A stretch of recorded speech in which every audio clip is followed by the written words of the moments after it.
Hello everyone. तो आज हम इस वीडियो के द्वारा सीबीएसई बोर्ड का हिंदी जो कि क्लास 10th का है, इसके स्पर्श भाग 2 के चैप्टर नंबर 8 आत्मत्राण, जिसको लिखा है रविंद्रनाथ ठाकुर जी ने। तो आइए इस चैप्टर को हम स्टार्ट करते हैं। 6 मई 1861 ईस्वी को बंगाल के एक संपन्न परिवार में जन्मे रविंद्रनाथ ठाकुर नोबेल पुरस्कार पाने वाले पहले भारतीय थे। इनकी शिक्षा दीक्षा घर पर ही हुई। छोटी उम्र में ही स्वाध्याय से अनेक विषयों का ज्ञान अर्जित कर लिया। बैरिस्टरी पढ़ने के लिए विदेश भेजे गए, लेकिन बिना परीक्षा दिए ही लौट आए। 6 मई 1861 को बंगाल के एक संपन्न परिवार में जन्मे रविंद्रनाथ ठाकुर, जिनको नोबेल पुरस्कार मिला, और ये पहले भारतीय थे जिनको नोबेल पुरस्कार मिला। इनकी शिक्षा दीक्षा घर पर ही हुई। छोटी उम्र में वो खुद से ही पढ़कर स्व अध्ययन करके ही उन्होंने अनेक विषयों में अपना ज्ञान बढ़ाया और बैरिस्टरी पढ़ने के लिए विदेश गए और बिना परीक्षा लिए वहाँ से लौट आए। रविंद्रनाथ की रचनाओं में लोक संस्कृति का स्वर प्रमुख रूप से मुखरित होता है। प्रकृति से इन्हें गहरा लगाव था। इन्होंने लगभग 1000 कविताएं और 2000 गीत लिखे हैं। चित्रकला, संगीत और भाव नृत्य के प्रति इनके विशेष अनुराग के कारण रविंद्र संगीत नाम की एक अलग धारा का ही सूत्रपात हो गया। सूत्रपात कहने का मतलब है शुरुआत, आरंभ। इन्होंने शांति निकेतन नाम की एक शैक्षिक और सांस्कृतिक संस्था की स्थापना की। यह अपनी तरह का एक अनूठा संस्थान माना जाता है। अपनी काव्य कृति गीतांजलि के लिए नोबेल पुरस्कार से सम्मानित हुए रविंद्रनाथ ठाकुर की अन्य कृतियां हैं नैवेद्य, पूर्वी, बलाका, क्षणिका, चित्र और सांध्य गीत, काबुलीवाला और सैकड़ों अन्य कहानियाँ। उपन्यास है गोरा, घरे, बायरे और रविंद्र के निबंध। तो गीतांजलि के लिए इनको नोबेल पुरस्कार मिला। इनकी रचनाओं में हमें लोक संस्कृति देखने को मिलती है। इन्होंने 1000 कविताएं, 2000 गीत लिखे। चित्रकला, संगीत, भाव नृत्य में इनका विशेष योगदान रहा है। इन्होंने शांति निकेतन नाम की एक शैक्षिक और सांस्कृतिक संस्था की भी स्थापना की, जो कि एक बहुत ही अनूठा संस्थान माना जाता है।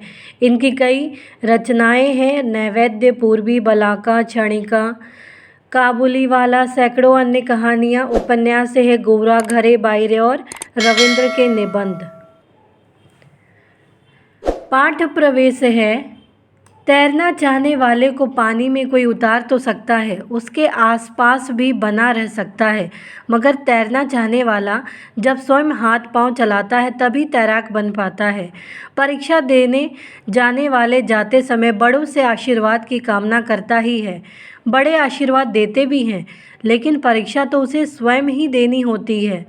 इसी तरह जब दो पहलवान कुश्ती लड़ते हैं तब उनका उत्साह तो सभी दर्शक बढ़ाते हैं, इससे उनका मनोबल बढ़ता है, मगर कुश्ती तो उन्हें खुद ही लड़नी पड़ती है। बताया जा रहा है कि हर तरह से लोग हमें मदद करते हैं, लेकिन कार्य तो हमें खुद को ही करना पड़ता है, चाहे तैराक हो या फिर परीक्षा देने वाला विद्यार्थी हो या पहलवान हो।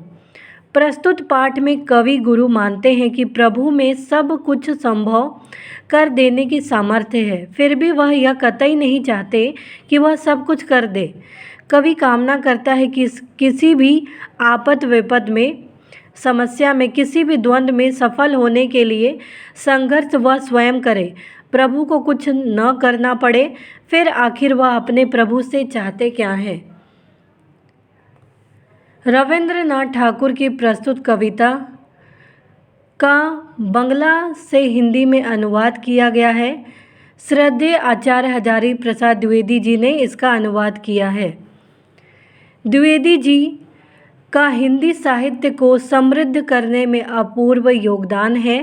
यह अनुवाद बताता है कि अनुवाद कैसे मूल रचना की आत्मा को अक्षुण्ण बनाए रखने में सक्षम है। मतलब जैसा भाव अभिव्यक्ति उसमें की गई है वैसा ही इसकी अभिव्यक्ति बनाए रखने में ये किस प्रकार से अपना योगदान देता है। तो यहाँ जो हजारी प्रसाद द्विवेदी जी हैं, इन्होंने रविन्द्रनाथ ठाकुर की कविता जो बंगला से हिंदी में इसका ट्रांसलेशन किया है। आत्मत्राण। विपदाओं से मुझे बचाओ, यह मेरी प्रार्थना नहीं, केवल इतना हो करुणा में, कभी न विपदा में पाऊँ भय। दुख ताप से व्यथित चित्त को न दो सांत्वना नहीं सही, पर इतना होवे करुणा में, दुख को मैं कर सकूँ सदा जय।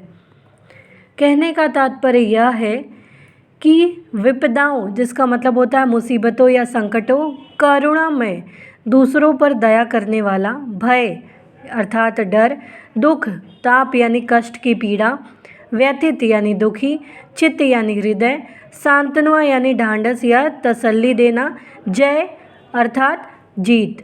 भावार्थ है, कवि प्रभु से कहता है कि हे प्रभु, मेरी आपसे यह प्रार्थना नहीं है कि मुसीबतों से आप मुझे बचाएं या मेरी रक्षा करें। मैं तो केवल इतना चाहता हूँ कि जब कभी भी मुझ पर कोई विपत्ति आए तो मैं बिना डरे उसका सामना कर सकूँ। हे करुणा में, मैं यह भी नहीं चाहता कि जब कभी विपत्तियों की पीड़ा से मेरा मन दुखी हो, व्याकुल हो, तो आप मुझे सांत्वना दें। मैं अपने दुखों को स्वयं सहन कर लूँगा, परंतु हे करुणा में प्रभु, मैं ऐसे कष्टकारी समय में भी केवल इतना चाहता हूँ कि उन दुखों पर मैं विजय प्राप्त कर सकूँ। आप मुझे इतनी शक्ति दें। कवि कहते हैं कि मैं मुसीबतों से लड़ लूँगा, मैं ये नहीं कहता कि आप मेरी रक्षा करें, मैं बस इतना चाहता हूँ कि मुझ पर अगर कोई विपत्ति आए तो मैं उस विपत्ति का बिना डरे सामना कर सकूँ। कभी भी कोई पीड़ा हो, मेरा मन दुखी हो, व्याकुल हो, तो आप मुझे सांत्वना दें। मैं अपने दुखों को स्वयं ही सहन कर लूँगा, ऐसा वो चाहते हैं। परंतु वो ये भी कहते हैं कि मैं सिर्फ इतना ही चाहता हूँ कि मैं दुखों पर विजय प्राप्त कर सकूँ, बस आप मुझे इतनी शक्ति दें। काव्य सौंदर्य है, भाषा सरल, सहज एवं सुबोध है, जो भावाभिव्यक्ति में पूर्णतः सक्षम है। भाषा में भावानुकूलता का गुण विद्यमान है। काव्यांश में तत्सम शब्दों का बहुतायत में प्रयोग किया गया है। सकु सदा में स वर्ण की पुनरावृत्ति होने के कारण यहाँ अनुप्रास अलंकार है। नेक्स्ट है, कोई कहीं सहायक न मिले तो अपना बल पौरुष न हिले, हानि उठानी पड़े जगत में, लाभ अगर वंचना रही, तो भी मन में ना मानूं क्षय, मेरा त्राण करो अनुदिन, तुम यह मेरी प्रार्थना नहीं, बस इतना होवे करुणा में, तरने की हो शक्ति अनामय, मेरा भार अगर लघु करके, न दो सांत्वना नहीं सही, केवल इतना रखना अनुनय, वहन कर सकूँ इसको निर्भय। अर्थ यह है कि बल अर्थात शक्ति, पौरुष यानी वीरता, हिम्मत, पराक्रम, जगत यानी संसार, वंचना अर्थात धोखा देना, क्षय यानी पराजय, नाश, त्राण यानी भय से छुटकारा या मुक्ति, अनुदिन यानी प्रतिदिन, तरने यानी उबरने, पार उतरने, अनामय यानी स्वस्थ, रोग रहित, भार यानी बोझ, लघु यानी छोटा, सांत्वना यानी तसल्ली, अनुनय विनय यानी वहन, सहना, निर्भय यानी डर, निडर। कवि प्रभु से निवेदन करता है कि हे प्रभु, यदि जब कभी मेरे जीवन में मुसीबत आए और मुसीबत के समय मेरी सहायता करने वाला कोई ना हो, अर्थात कोई भी मेरा सहारा ना बने, मेरी प्रार्थना है कि मेरा अपना बल, मेरी शक्ति और पराक्रम न डगमगाए, मुझ में आत्मविश्वास की कमी न आए।